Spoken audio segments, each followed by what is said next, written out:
నాకు ఈ మధ్యన వస్తా ఉంటే నువ్వు హైదరాబాద్లోకి ఎలా అడుగు పెడతావు, నీకు హైదరాబాద్లో ఏం పని, ఇది నేను ప్రత్యేకించి చెప్తా ఉన్నా. మీరెవరైనా నన్ను బెదిరించడానికి, బెదిరించే వాళ్ళ మీ అయ్యే జాగీరా తెలంగాణ.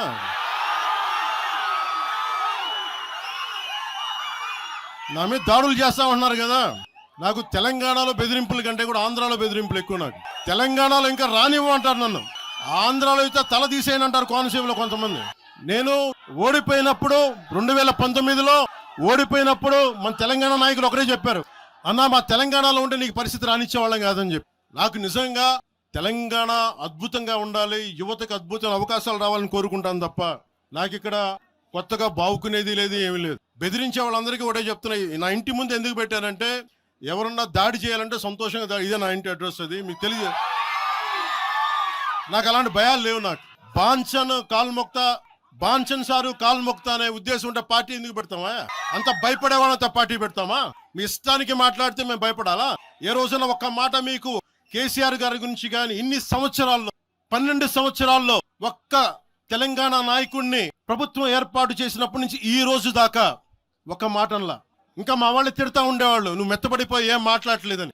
అడగండి ఒకసారి, అందరిని పేరు పేరున ఒక్కొక్కరిని అడగండి. నీకు పౌరుషం చచ్చిపోయిందా? పౌరుషం చావలా, తెలంగాణ మీద ప్రేమ చావలా? అది తప్పుగా అర్థం చేసుకుంటారు. మీరు అర్థం చేసుకుని నేనేం మాట్లాడిన ప్రస్తుతానికి అని చెప్తా. ప్రజలు కోరుకున్నప్పుడు నేను మాట్లాడతా. ఎంత కమిటెడ్ గా ఉన్నాను తెలంగాణ కంటే.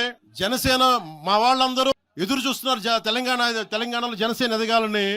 నేను ఒకటే చెప్పా, ప్రజలు కోరుకునే వరకు మీరు ముందుకు తీసుకెళ్ళండి అని చెప్పి నేను జర్నలిస్ట్ కాలనీలో ఉన్న తెలంగాణ జనసేన పార్టీని కూడా నేను తీసేసాను. మొత్తం హెడ్ క్వార్టర్స్ అంతా మంగళగిరిలో పెట్టిన. నాకు అంత కమిట్మెంట్ తెలంగాణ మీద. ఎందుకంటే నాకు రెచ్చగొట్టడం ఇష్టం లేదు, తగ్గి మాట్లాడా. మీరు ఎన్ని హింసించినా, మీరు ఎన్ని మాటలు మాట్లాడినా, ఆంధ్ర కొడకని తిట్టినా, అరే నా గుండెల్లో తెలంగాణ ఉంది, మీరు ఎన్ని తిట్టినా నేనేం పట్టించుకోను. వైసీపీ నాయకులు, క్రిమినల్ గ్యాంగ్స్ చాలాసార్లు నాకు బెదిరింపులు ఇచ్చినాయి. దానికి మించిన బెదిరింపులు నిజంగా నాకు తెలంగాణ నాయకులు.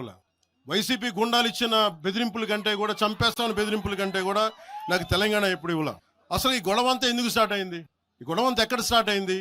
ఒక ఎనలిస్ట్, ఒక విశ్లేషించే వ్యక్తి, ఆయన అంటే నాకు గౌరవం, ఆయన మీద నాకు గౌరవం ఉంది.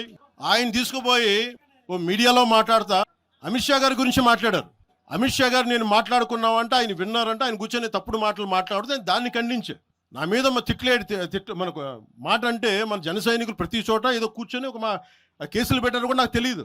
తెలిసిన వెంటనే చెప్పాను, అవన్నీ వదిలేనని చెప్పాను నేను. అవన్నీ మళ్ళీ ప్రెస్ క్లబ్లో పోయి మీరు తిడతా ఉంటే, ప్రాంతీయ విద్వేషాలు రెచ్చగొడితే దాంట్లో కూర్చోబెట్టి ఎంతకాలం చేస్తారు? 12 సంవత్సరాలు తెలంగాణ వచ్చిన తర్వాత ఇంకా తెలంగాణలో ఉపాధి లేకపోయినా, ఏమి లేకపోయినా దానికి ఆంధ్రుడే కారణం, దానికి పవన్ కళ్యాణే కారణం. పరిశ్రమల్లో ఈ లెక్కల్లో ఇంక మీరు ఎన్ని చేసినా ప్రతిదానికి ఎక్కడో చోట తెలంగాణ ప్రజలు ఇది గ్రహించాలి. ఉద్యోగాలు రాకపోయినా, ఉపాధాలు రాకపోయినా ప్రతిదానికి ఆంధ్రోడు కారణం అంటే, ఆంధ్ర ప్రజలు నిజంగా ఎందుకు వస్తారు ఇక్కడికి? తెలుగు చిత్ర పరిశ్రమ ఎందుకు వచ్చింది? ఎక్కడో మద్రాసులో ఉండే తెలుగు చిత్ర పరిశ్రమ ఇక్కడ రావడానికి కారణం తెలంగాణ ప్రత్యేక రాష్ట్రం కావాలని కోరుకున్న నాయకులు చెన్నారెడ్డి గారు తీసుకొచ్చారు ఇక్కడికి. ఆయన తీసుకొచ్చారు ఇక్కడికి. 50 సంవత్సరాలు కలిసి ఉన్న రాజధాని ఇక్కడ సడన్ గా పోయి మీరు ఇక్కడ రాకూడదు అని కొంతమంది నాయకులు, తెలంగాణ ప్రజలు వేరు. నేను మొదటి రోజు నుంచి చెప్తా ఉన్నా, పాలకులు వేరు, ప్రజలు వేరు. తెలంగాణకి అన్యాయం చేసిన పాలకుల్ని, దాంట్లో పవన్ కళ్యాణ్ కూడా వాడిని కూడా ఉరిదీసేయండి పర్లా. పాలకులు వేరు, ప్రజలు వేరు. మీరు పాలకులను తిట్టుకున్న ప్రజలను తిడితే, విద్వేషాలు రెచ్చగొడితే ఈ దేశం ఎటుపోద్ది? సూరత్ లో తెలుగు ప్రజలు ఉన్నారు. రేపొచ్చిన గుజరాతీ మనుషులందరూ గుజరాతీస్ అందరూ కూర్చొని తెలుగు వాళ్ళు ఇక్కడ ఉండకూడదంటే కుదురుద్ది? అక్కడ నాందేడ్లో ఉన్న తెలుగు వాళ్ళు, షోలాపూర్లో ఉన్న మన తెలంగాణ తెలుగు వాళ్ళు అందరూ కూర్చోబెట్టి మా మహారాష్ట్రీయులు తిరగబెడితే ఏమవుద్ది? దేశం నిలబడద్దా? దేశం ఒకటిగా ఉంటుందా? ఎంతకాలం తిడతారు? ఎంతకాలం? నేను అమిత్ షా గారిని అన్నారని చెప్పి నేను మాట్లాడగానే కూర్చోబెట్టి దానికి చిలవలు పలవలు చేసి, నాకు తెలంగాణ అంటే పడదు, నాకు వీళ్ళంటే పడదు, వాళ్ళంటే పడదు, ఇన్ని సంవత్సరాలు 12 years కూర్చోబెట్టడం. మేము ఒక చెరువుని కబ్జా చేసామంట. నాకేం పనిలేదా? నిజంగా మీరన్నట్టుగా కబ్జా చేస్తే ఇల్లు తగలబెట్టారో నాది వచ్చి ఒక్కొక్కళ్ళు కూర్చోబెట్టి 111 జీవోలు ఏమేం చేశారు అటు చూసిపోండి, అటు చూడండి.